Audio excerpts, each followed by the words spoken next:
thank you all for having us here today. You know, in the last handful of weeks, I've had a handful of folks walk up to me and say, hey, these guys seem very much the same. I don't see much different. I hope no one holds that worldview after this hour listening to each of us speak. We are very, very different folks. We're different in a couple critical ways, I think. First of all, I believe in you all. I am highly confident we get government out of the way, you all will succeed. I do not want your money to send 80% of it back to you. I believe deeply in the private sector's capacity to innovate and create. I think you all will solve every problem that's been identified here today. You know, take a look. Mr. Tiahrt talked for a couple moments about this bill. He calls it the GMO bill. I call it the Kansas Farmers Bill. Kansas Farm Bureau, Kansas Livestock Association have both worked hard with me to try and pass this piece of legislation that Mr. Tiahrt describes as the Monsanto bill. It may be good for Monsanto. I couldn't answer that for sure. They have certainly been supportive of it. But I'm not interested in Monsanto. I'm interested in creating the next billion people's food for the world. And it's why the Kansas farmers are so intent on making sure my piece of legislation passes.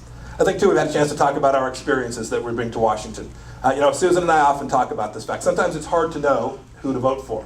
We always figure if you vote for someone for whom the job they're seeking is the best job they ever had, they'll cling to it. They'll work harder on keeping their job on instead of making sure that you have one. I'll never, ever do that. I'm on a mission. I'm on a mission in Washington, D.C. to shrink the size and the scope of the federal government, and I'm going to go work on it and work on it. And when I've accomplished as much as I possibly can, I can't wait to get back to the private sector. Back to the real world where you all live every day so that I can be part of that once again and all that comes with it. And I'll close with this thought. So I patrolled the East German border for a while. And I left a couple weeks before that imaginary line parted. Mr. Reagan talked about tearing down the wall. This line opened up a couple weeks after I left Germany. What was remarkable about what happened then, when I called my buddies back there, is they said, Mike, traffic is moving one way. One way across that thing we patrolled. It's moving towards freedom. I believe that the march of history is that direction. But if power goes to Washington, D.C., the march to freedom in America will stop.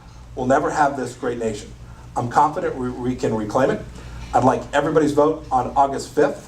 And I thank you very much for being here. God bless each and every one of you, the state of Kansas and the United States.